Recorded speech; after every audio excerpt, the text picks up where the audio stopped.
राधा स्वामी। राधा स्वामी दयाल की दया, राधा स्वामी सहाय, राधा स्वामी। सभी प्रेमियों को प्यार, आशीर्वाद। और मुझे जो प्रसादी मिली है वो सब आपको भी चखाना चाहती हूँ कि सत्संग में क्या क्या मिलता है।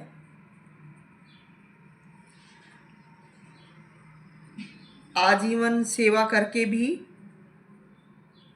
अपने आप को मार मिटाकर, हाजिर करने के बावजूद भी गुरु का अगर ऐसा व्यवहार हो तो आप क्या करेंगे। सभी कहते हैं गुरु पार ब्रह्मा है, पार परमेश्वर है, पार अपरंपार है। गुरु की पूजा सबसे पहले बताई गई है, गुरु ये है वो है। इस बात को मैं भी स्वीकार करती हूँ, क्योंकि परमात्मा को पाने में, मार्ग बताने में गुरु का ही योगदान होता है। तो ऐसा गुरु के प्रति हमारा भाव होना भी चाहिए। मगर जो गुरु ऐसा सब कुछ खुद का करवा कर और फिर शिष्य को धक्के दे दे, ऐसे गुरु का क्या होना चाहिए। क्या ऐसे गुरु को आप पार ब्रह्म परमेश्वर सर्वस्व कहेंगे? क्या आप उनकी पूजा अर्चना एक सर्वश्रेष्ठ गुरु के रूप में करेंगे? तो मैं सविता राधा स्वामी भी उनमें से एक हूँ, जिसने आज तक अपने जीवन में कोई भी जीव संपर्क में आया है। गुरु तो बहुत ऊंचे मकाम पर होते हैं। कोई भी संपर्क में आया है, मैंने किसी के साथ जितना मेरे से बनता है, प्यार प्रेम का व्यवहार, लेन देन, आना जाना, दुख सुख में हाथ बटाना, वो मैंने हर एक के साथ इस कदर निभाया है कि मैं अपने आप को भुला देती थी। बच्चे भी मुझे कह देते हैं कि आप जितना जिसके लिए करते हो ना, वो आपके इतने नहीं है। मम्मी आप पागल हुए रहते हो। तो मुझे एहसास होता है कि बच्चों ने भी वक्त देखा है, बच्चे सही कह रहे हैं। तो अभी 2-2.5 साल, 6 साल तक भी इसमें नहीं गई थी। 2-2.5 साल हो गए। अब 6 साल के बाद हर प्रोग्राम में जहाँ भी जाती तो गुरु को चद्दर उड़ाती, उनका जो हक बनता है, सेवा मान सब कुछ किया। अब जब गुरु का जन्मदिन आने वाला था, देखो कितने ये जो गुरु होते हैं ये शिष्य को कैसा बना के बरतते हैं। जब जन्मदिन आने वाला था, सोचा कि मैं ज्यादा करीब आ गई हूँ और गुरु की सब बातें देख लूंगी। तो उस जन्मदिन से 15-20 दिन, महीना पहले ही चिल्लाने लगा। पास में जाऊं तो आंखें दिखाए, फिर तेरे को बता दी है, ये है वो है। मैं हैरान थी कि मैंने न तो कोई कमी की है, न कोई गलती की है, और ना मैं ऐसा कुछ कह रही। और अब क्या बताऊं, मेरा घरवाला भी मुझे, मैं पैसे मांगू तो मुझे मना करता कि रोज की रोज जब जाते हैं तू चद्दर उड़ाती है आए दिन, ऐसा ठीक नहीं है भाई। साल 6 महीने में या कोई प्रोग्राम हो तब ऐसे किया कर। अब मैं देखती हूँ, सोचती हूँ, जब गुरु ने हमें आय का तो कोई सोर्स दे नहीं रखा, तो फिर एक अकेली तनख्वाह में बच्चों की पढ़ाई लिखाई, समाज दुनिया के जितने भी खर्चे हैं, जो सब सामाजिक प्राणी करते हैं, वो खर्चे हमारे भी हैं। तो ये सब खर्च उठाना संभव नहीं है। तो मैं इस बात से, अपने घरवाले की बात से भी सहमत हूँ कि सही कह रहे हैं। लेकिन जब मैं खाली हाथ पास में गई तो मुझे ऐसे आंख निकाल रहे क्यों? जितने भी आश्रम बने हैं उनकी प्रधानता तो औरों से दे रखी है। रेवाड़ी की रेवाड़ी में तो मैं संभाल सकती थी, यहाँ भी राजपाट औरों का कर रखा है। लोगों से कह कह के सविता के नहीं जाना, सविता को नहीं बुलाना, सारे के सारे रास्ते बंद कर दिए। क्या गुरु का ये कर्तव्य होता है क्या? और फिर गुरु गुरु सर्वशक्तिमान है तो अपने आप को ऐसा करके जी के दिखाए ना। जैसा शिष्य को कर दिया और जैसा बंड ऐसे करके ने, तो ऐसा अपने आप को भी तो कभी रोक के न बन के दिखाए। ताराचंद के तो कोई संतान ना थी, सारा सब कुछ आगे धर रखा था है। विदेशों में भी घर मकान करवा दिए और सारा बंदोबस्त करवा के वो कर दिया, लेकिन मारे से तो आज तक पत्ता भी नहीं दिया है। मारे से तो जितना हो उसके से ले रहे से, उड़ा रहे से, खा रहे से। हमारी सेवा जब मिलती है तो छूट मिल जाती है उड़ाने खाने की, तो खुला बरते खावे। अब मैं नादान थी, मुझे इतना पता नहीं था। जो भी कहे सुनावे सत्संग में मैं वो करती गई, लेकिन मारे डपला बजा दिया।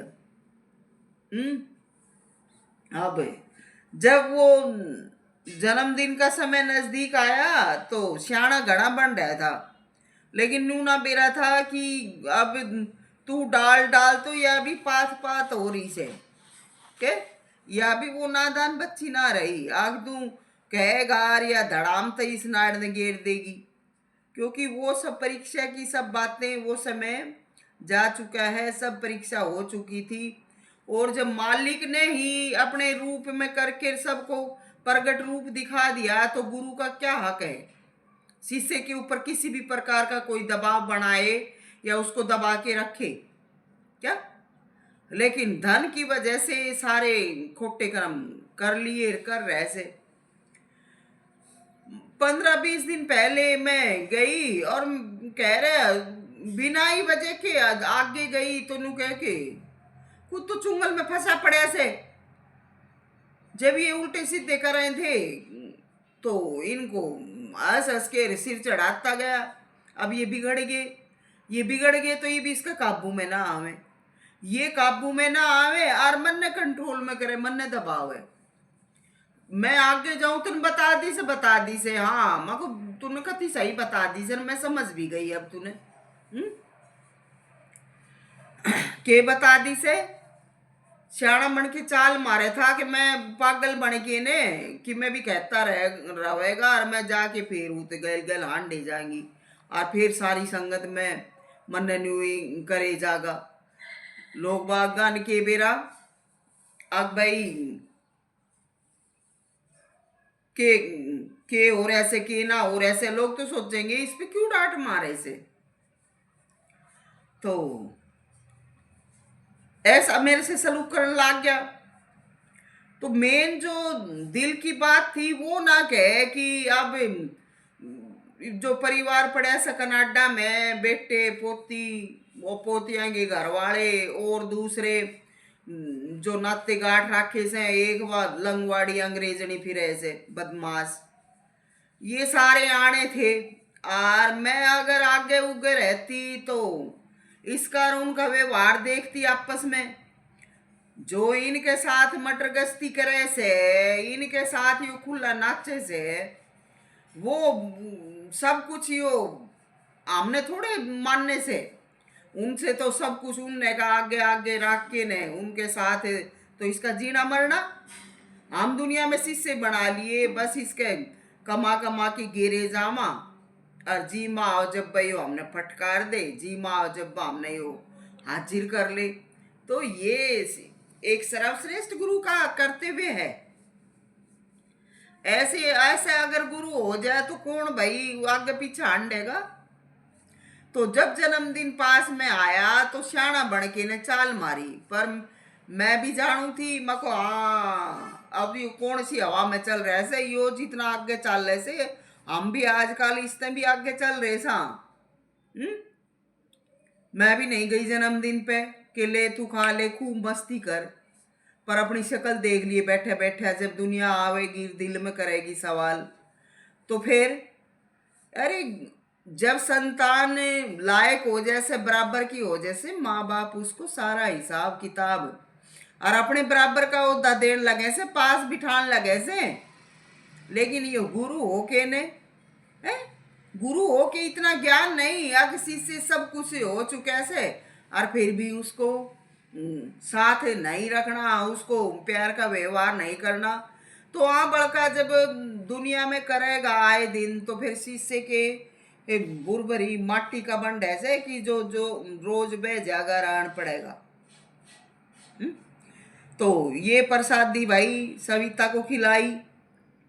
अब देखो आए दिन दुनिया बुला रखी से, पागल बना रखी से, गुरु न्यू। अरे गुरु अच्छा सलूक करे तो क्या पता गुरु क्या है, और गुरु ही जब उल्टे कर्म करने लाग जैसे, और अपनी बदमाशी ने छुपाने के खातर है, और शिष्य ने पागल बनाने लाग जैसे, तो समझ लो धरती का अंत आने लग जैसे। तो क्या मैं इसके बेटे बाउआ ने या पोती पाती आवे थे, उन्हें मार के खाती, उनका मांस रोंदू थी, लेकिन बेरा था आके सारे राज जान जाएगी, और जो ये बदमाशी कर रहे थे तो यह इनने भी छड़ेगी। इसलिए मेर वापसी में मेरा में कमी का डर लाग गया, संगत में खड़ा वो तन बता दी से, हाँ कति सही बता दी से। तो मैं भी सभी सत्संग प्रेमियों को बताना चाहती हूँ कि मैं किसी की सेवा के भरोसे नहीं हूँ। मेरी बहनों के, मेरा पुत्र समेत 7 ऐसे पुत्र हैं जो कि बिल्कुल धर्मयुद्ध हैं, और ऐसे हैं कि कभी किसी की अच्छी बुरी, किसी की पार्टीबाजी में नहीं है, अपना मेहनत हलाल की कमाई खाते हैं। कभी हम किसी शादी प्रोग्राम में आपस में मिलते हैं तो सारे प्यार प्रेम से मिलते हैं, नहीं तो अपने अपने घरों में सब अपना कमा खा रहे हैं। वक्त पड़े अच्छा बुरा तो सारे हाजिर भी हो जैसे, पर मैं इनकी सेवा के बिसरसूं। मेरे मेरे हाथों से खिलाए हुए पढ़वाए हुए हैं मेरे ये 7 बेटे, और मेरी मेरी बहन भी अगर न्यू कहने मारे मारे तो के आगे मैं इन बेटा के सबके कर्जा भी मांगू सू। मैंने खिलाए थे ये बचपन तक जवानी तक, इनका रोटी पानी, इनका बैग स्कूल के बैग इनके जाया करती, सारा काम मैं कराया करती, इनका जंगल धोन का। और धरती पे जिस दिन तक आवे से उस दिन का लेखा लिखा है जैसे, तो वो लेखा बचपन का इनका भी लिखा पड़े ऐसे सबका। मैंने इनका जो करे ऐसे, तो मैं आज कौन से कभी बाहर न बैठूं तो मैं रोटी खाने की हकदार सूं, क्योंकि बचपन में मैंने ही पढ़वाए थे। तो मेरे 7 बेटे हैं ये क्या, और बेटी 4-5 बेटी भी हैं। और मेरा जो अपना परिवार है, मेरे गांव में भी चोपड़ा और बंगालिया 2 गोत्र के हैं। मैं ये कहती हूँ मेरे मेरे बाबूजी ने किसी के साथ कोई अपना पराये का भेदभाव नहीं किया, और हमें भी ये सीख दी। जो बंगालिया है वो भी हमारे परिवार के हैं, मेरे बाबूजी ने ही नौकरी लगवाए उनमें। और जो चोपड़ा से हैं वो तो हमारे अपने निजी से। तो के मेरा कितना बड़ा कुल परिवार है हमारा, और कहाँ से कहाँ तक बस रहे हैं। लेकिन मैंने कभी इस पाप धर्म की लड़ाई में अपने भाइयों को, अपने परिवार को आगे नहीं लिया। ये लड़ाई मैं अकेली लड़ी हूँ, स्वयं लड़ी हूँ। मेरे मेरे एक अपने वो सगे भाई को छोड़ के सारे मेरे जितने भाई भतीजे, हमारा जितना कितना बड़ा कुल परिवार से सारे जिंदा से, सब अपने अपने स्थान पे कमा के खा रहे से। लेकिन इन्होंने अपने परिवारों को, रिश्ते को, किसी को भी नहीं छोड़ा, नहीं बख्शा। सारे के सारे बेईमाना बुराई में ले के लिप्त कर दिए, और खान के भूखा ने सारा के उल्टे कर्म लिखवा दिए क्या। तो मेरे जो परिवार के मेरे भाई वंश हैं उन सबको दर्शन भी मिल उपलब्ध है, लेकिन वो सारे कर्मशील हैं, अपनी मेहनत का खाते हैं। और उनको पता भी है कि मेरे साथ वहाँ आश्रम में ऐसा हुआ, लेकिन वो चुप हैं क्योंकि मैं उनको नहीं कहती हूँ ये बातें, मैं उनको आगे नहीं लाना चाहती, क्योंकि मैं अपने भाइयों से अपने परिवार से बहुत प्यार करती हूँ।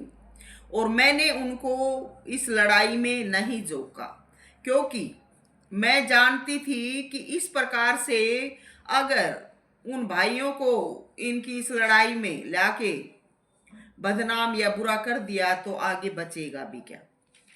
तो मेरा मेरा भी इतना कुल परिवार है, लेकिन मैंने कभी उस आश्रम में मैं अकेली जाती हूँ अकेली आती हूँ, कभी किसी को साथ नहीं लिया, साथ नहीं दिखाया, क्योंकि भगवान के भरोसे पर चली थी। और भगवान के भरोसे पर जब चले सा तो मालिक जो करेगा वो मंजूर मंजूर था। लेकिन इनकी वजह से ही हम 4 बहनें हैं। तो मेरी बड़े वाली बहन है तो बस अपने दिल में भगवान को बसती है और अपने घर परिवार में रहती है, उसका तो किसी से कोई मतलब है को नहीं।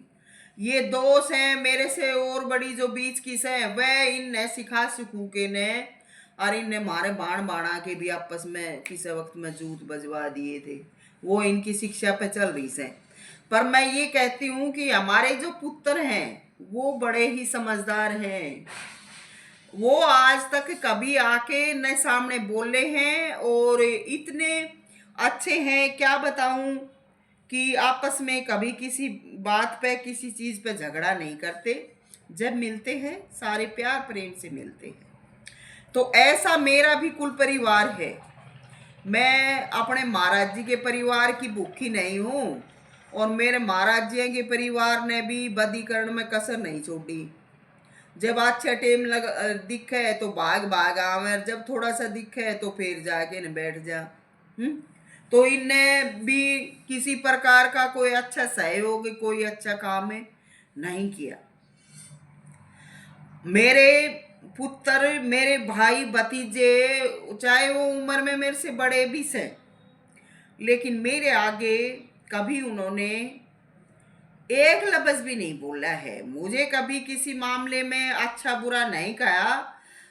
कईयों के थोड़े से हैं दिमाग के गरम स्वभाव के, लेकिन वो बस अपने आप में ही गरम और ठंडा हो लेते हैं, पर मुझे कभी कुछ नहीं कहते।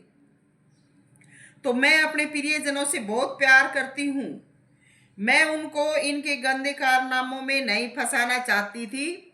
हमारा पूरा परिवार धर्मपरायण रहा है, अनहोनी भी मेरे साथ ही हुई है। मेरे जो दादा और थे वो 4 भाई थे, और जो हमारे पड़दादा सड़दादा अड़दादा जो पीछे से पीढ़ी आ रही है वो सारे हम चोपड़ा गोत्र के जितने भी हैं तो वो उन्हीं की संतान से अड़पड़ सड़ की सारे उन वहीं से शाखा चली आ रही है। तो इतने जो हमारे मेरे भाई भतीजे से हैं वो अनगिनत है, सब बहुत अच्छे हैं। हम सबका जो बचपन से प्रेम था क्या बतलाऊं, हम आपस में चाचा ताऊओं की हम आपस में बहुत सारी बहनें हैं चाचा ताऊओं की, सब जब भी हम मिलती हैं तो बहुत प्यार प्रेम से मिलती हैं। हमारा जो बचपन का प्यार था वो अब भी हमारे दिलों में बसता है। तो जब हम मिलती हैं तो हमारा जो दिलों का हाल होता है वो आपस में हम ही जानती हैं एक दूसरी से मिलकर।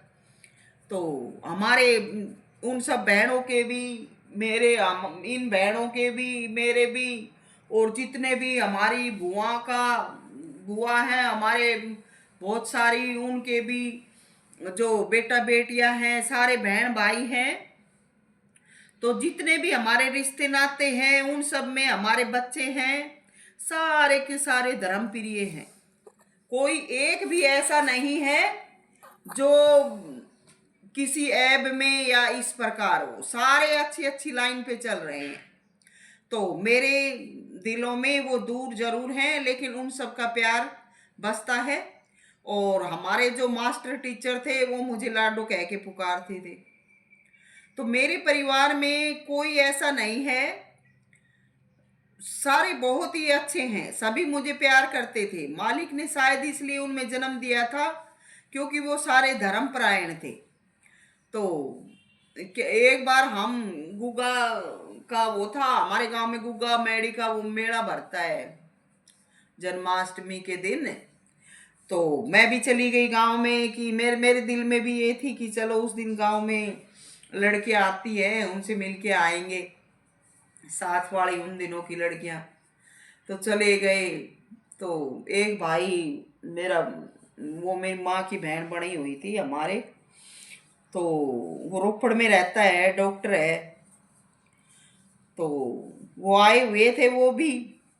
और शादी से पहले तो हमारा परिवार में थोड़ा सा अलगाव भी हो गया था, क्योंकि परिवारों में ऐसा चल जाता है। लेकिन उस अलगाव के कारण थोड़े से हम बच्चे भी कम बोल पाते थे। पर हमारा घर वहाँ खाड़ी पे पड़ता है, तो आते जाते देखते रहते थे, हम भी देखते रहते थे कि ये हमारे भाई हैं। उनको भी हमसे प्यार था, वो भी देखते रहते थे।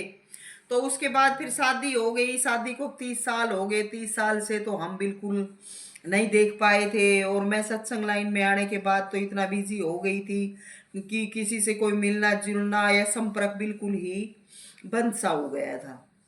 तो उस दिन गांव में गए, उस भाई भाई ने मेरे को देखा और आया, गले से मिलके ऐसे ऐसे रोने लग गया, क्योंकि वो हमारी मौसी थी, वो भी गुजर गई थी। मैं कहने लगी, अरे भाई, अरे तू कैसा हो रहा है ऐसे? बोले दीदी बस पूछो मत। क्यों भाई? बोले कि दीदी इतने साल हो गए, जब आप नहीं दिखे, आपसे नहीं मिले, तो बोले मार तो ऐसा ही हाल होना था। अरे भाई चलो बात ठीक है, भाई की आंखों में आंसू आ गए। पर बोले दीदी आज मैं खुश हो गया हूँ, क्योंकि अब आप मैं हर रोज याद करता था आपको, और आज आप मिल गई, मैं भी खुश हुई। अरे क्या बताऊं, नाम भी तो मैं नहीं लेना चाहती हूँ भाई। ठीक है भाई, आगे से चलो ठीक है, हम मिलेंगे। तो उसने अपना नंबर दिया, कहता भी रहा कई बार, दीदी आओ कभी, आओ कभी। पर मैं इतना ज्यादा कहीं सफर नहीं करती हूँ। मेरे शरीर में चोटों के कारण मैं कहीं आने जाने में भी बहुत परेशान होती हूँ, और दूसरे स्थान पे मेरे से रहा भी नहीं जाता है। तो ऐसे ऐसे मेरे भाई हैं जो कि मैं अगर नहीं मिलती तो दिल में तो उनके प्यार है, उनको याद है कि हमारी एक बहन ऐसी भी थी। और भी दूसरे भाई हैं जो हम कभी ब्याह शादी में या किसी प्रोग्राम में जाते हैं, वहाँ मिलते हैं, तो वहाँ पर बातें करने का तो इतना समय नहीं मिलता है। और कुछ बेटा बेटी भी ज़्यादा समय कहीं पर नहीं रुक पाते हैं, ये भी चिल्लाने लगते हैं, मम्मी कितना टाइम लगाओगे, मम्मी कितनी देर में वापस चल दोगे। पहले से टाइम फिक्स करवा लेते हैं कहीं जाने से पहले कि चलो चलेंगे, लेके चलेंगे आपको, लेकिन ये बताओ वहाँ कितना टाइम लगाओगे। इससे ज़्यादा अगर आपने टाइम लगाया तो फिर हम वापस चल देंगे। तो ये बच्चे हैं, ये भी ज़्यादा नहीं रुकते हैं। तो बस उनसे थोड़ी बहुत देर के लिए मिलना जुलना होता है, मान करते हैं सारे। फिर बातें तो अच्छी तरह से नहीं हो पाती हैं, इतने समय में कोई प्रोग्राम होता है तब। लेकिन मिल लेते हैं, मालिक का शुक्रिया अदा करती हूँ। कितने भयंकर भयंकर तूफान आए जीवन में, ओ न जाने कितनी कितनी दुनिया चल बसी, पर मेरे जो भाई थे, प्यारे थे, जन्म से हम जिनमें रहे, वो सब सलामत हैं। एक मेरा भाई बस अकाल मौत मारा गया, बाकी तो सब सलामत है। तो सलामत हैं, धरा पर कहीं ना कहीं बसे हुए हैं। जब कभी मुनासिब होगा दुनिया में जाएंगे इधर उधर, तो मिल लेंगे, मुलाकातें हो जाएंगी। और कभी नहीं सोचा था जीवन में कि कभी ऐसी बातें भी दिमाग में आएंगी। मैं तो उन दिनों में भजन ध्यान में भक्ति भाव में सब कुछ ही भूल चुकी थी। बस मालिक फिर से मुझे दुनिया में जीवन जीने का मौका दिया मालिक ने। तो मालिक ही मुझे ये बातें याद दिलाते रहते हैं अपने परिवार के बारे में, बचपन के बारे में। तो मैं घंटों बैठी रहती हूँ, मालिक मेरे साथ हाजिर रहते हैं और अकेली ही बैठी रहती हूँ। कई बार वो सब बातें उनके साथ है जो होती थी, हंसी खेल, वो याद आते हैं तो हंसी भी आने लग जाती है। तो दूसरे सोचते हैं कि देखो अकेली बैठी हंस रही है, मगर इनको क्या पता मालिक की मौज का, कि मालिक कैसे हैं, क्या उनकी मौज है, दया मेहर है। तो मेरे जो करीबी हैं बहुत सारे, उन्होंने तो मुझे और मालिक को एक साथ देखा भी है। तो मैं हमेशा अपने मालिक को याद रखती हूँ और आप भी अब मालिक को याद रखिएगा। मेरी तरह से आप अपने बचपन की या परिवार की बातों में न खोइएगा, क्योंकि मेरी तो भक्ति पूर्ण हो चुकी है। मालिक मेरे साथ हाजिर नाजिर हैं। आप तो मालिक के लिए समय लगाइएगा। मैंने तो सब समय लगा दिया था और सब समय लगाने के बाद जब मालिक मुझ पर खुश होए तो मालिक ने दोबारा से मुझे उनको याद दिलाया है। और मैं उन सबको याद करके और जब वो मिलते हैं तो मैं खुश भी होती हूँ कि मैंने अब जीवन में अपना जो कार्य था वो पूर्ण कर लिया है। अब जहाँ की जो टाइम घड़ी मालिक देते हैं वहाँ पर पहुँचा जाता है, और नहीं तो घर में अपना मालिक का संग है, सा उनका उनसे बातचीत होती रहती है, तो फिर मालिक के साथ खुश रहती हूँ। तो आप भी ऐसा ही कर्म कीजिए जिससे मालिक आप पर खुश हों और आपको दुनिया में रहते हुए सब कुछ भी मिले और मालिक का संग भी मिले। तो मुझे मालिक ने दोबारा से जीने का अवसर दिया, मुझे सब दुनिया में जो रिश्ते नाते थे उन सब की यादें दिलाई और फिर से मैं जीवन जी पाई हूँ। तो मैं ये कहती हूँ कि आप जीवन में कुछ न छोड़िएगा, बस दिल से बुराइयां छोड़िएगा, बुरे व्यसन है वो छोड़िएगा। बाकी घर संसार ये छोड़ना नहीं होता। मालिक का जब ध्यान करते हैं उस समय में अपना ध्यान एकत्रित करके मालिक में लगाते हैं, और जब मालिक में ध्यान लगाते हैं तो ये सब चीज़ें उस ध्यान की वजह से वैसे ही दूर होती हैं। उस अवस्था में हम इनको भूल जाते हैं और मालिक का ध्यान करते हैं तो उन्हीं में ध्यान चला जाता है। बाकी कुछ भी छोड़ना नहीं है। जितने भी रिश्ते नाते हैं उनको सच्चाई के साथ बरतिए, उनको भी दुख तकलीफ में सहयोग देना जरूरी है। नहीं तो धरा पर पूरा का पूरा जो कुल कुटुंब है, हमारा पूरा संसार है, इसका माहौल बिगड़ जाता है। तो सबको प्यार आशीर्वाद। सविता मोजाधीन, राधा स्वामी।